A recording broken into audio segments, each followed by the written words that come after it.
People probably need a little bit more than others. But practicing compassion, particularly, self-compassion, feels uncomfortable at times, but it can be absolutely life-changing. Growing up as a kid, compassion for me was this sort of, I guess, the hiding of hurt, really. Not showing weakness. That my most compassionate action was just trying to bury emotion deep, and trudging on. Now, manning up or womaning up absolutely is an answer. Sometimes we do need to just build ourselves a little bridge just to get over things. But conversation and meditation and other nurturing things, massages and whatever, that compassion at its core is a much more long-term solution than manning up and womaning up.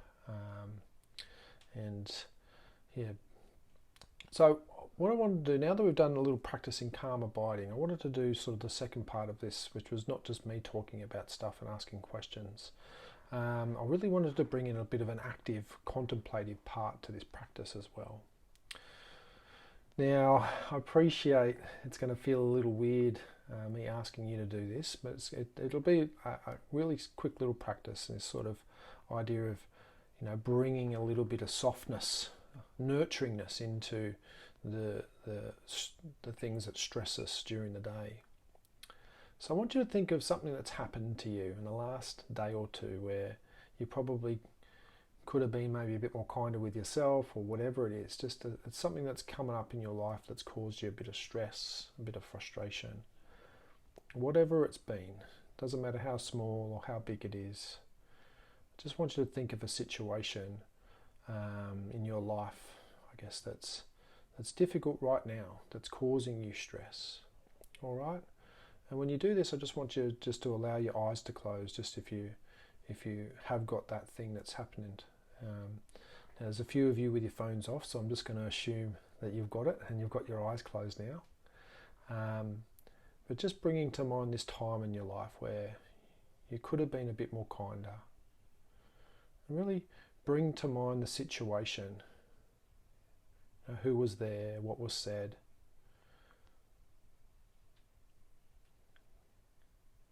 Feeling where when we get stressed or when these situations occur, the discomfort that we begin to feel in our body, this uncomfortableness we begin to feel. And often when I have situations like that, I can begin to feel it in my stomach. I notice that my brain goes into overdrive. I can often feel it in my lower back as well, my shoulders. But when stress rises, when stressful situations rises, stress is a natural occurrence in all of us. But when these situations happen, just noticing where in the body this discomfort begins to feel.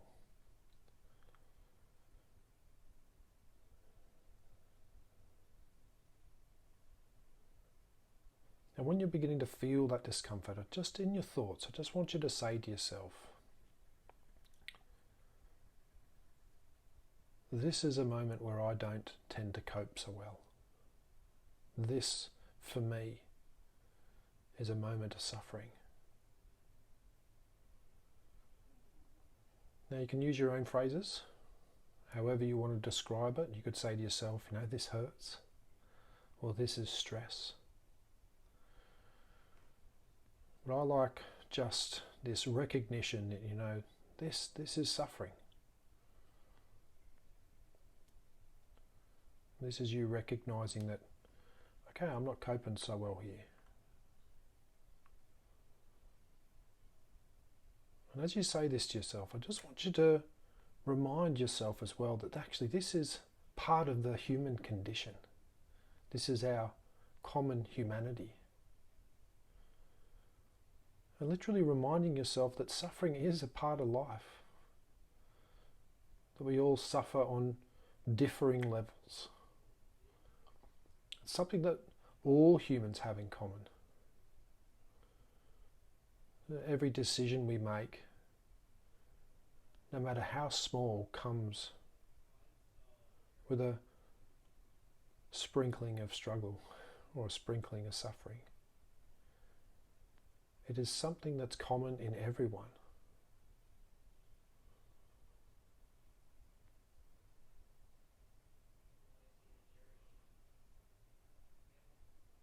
It also helps to recognize that other people feel this way, that you're not alone.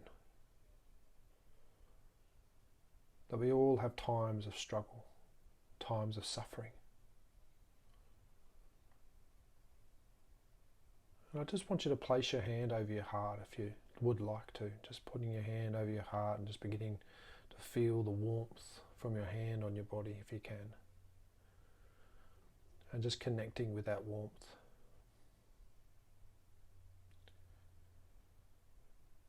And then just in your thoughts, just saying to yourself, I forgive me. I forgive me. Or anything else you'd prefer to say, or even just rolling a couple of phrases around in your thoughts. Maybe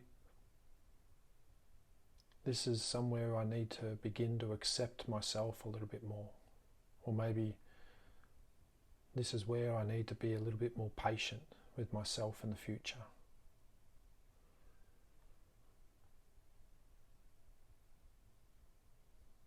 Again, it's just connecting with that warmth and just, I forgive me for suffering. Forgive me.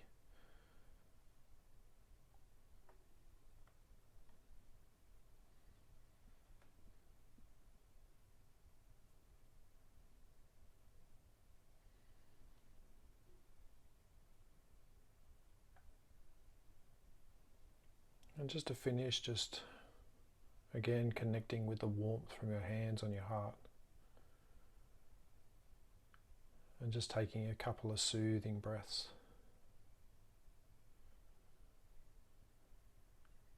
And even again, just repeating those phrases one more time or two more times. I forgive me.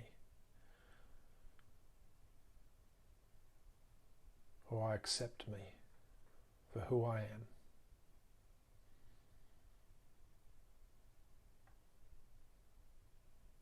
That being vulnerable is courageous.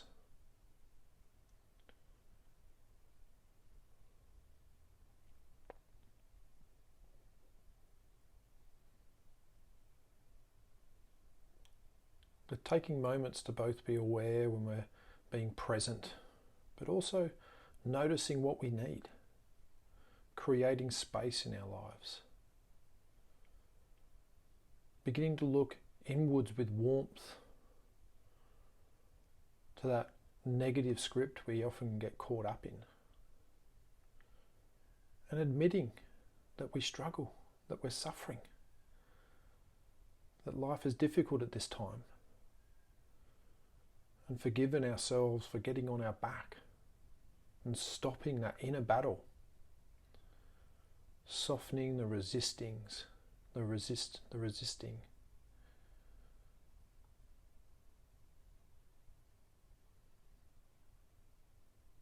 just taking a few moments just to recognize, are we just trying to control this experience? Trying to maximize our pleasant experiences and bury the unpleasant?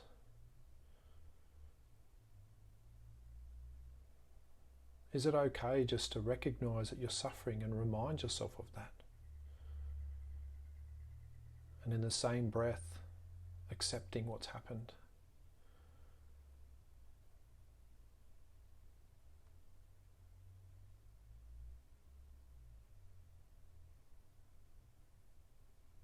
And being truly present with all experiences, not just the pleasant.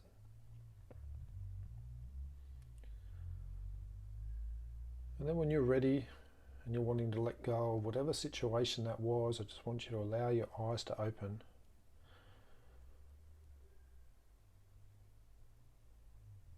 Again, just checking in with the room. using those five senses, the sounds, the smells, the sights, the sensations.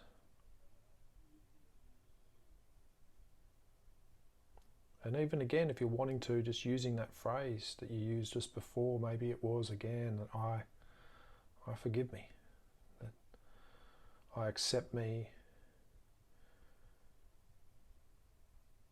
and I will be softer with me.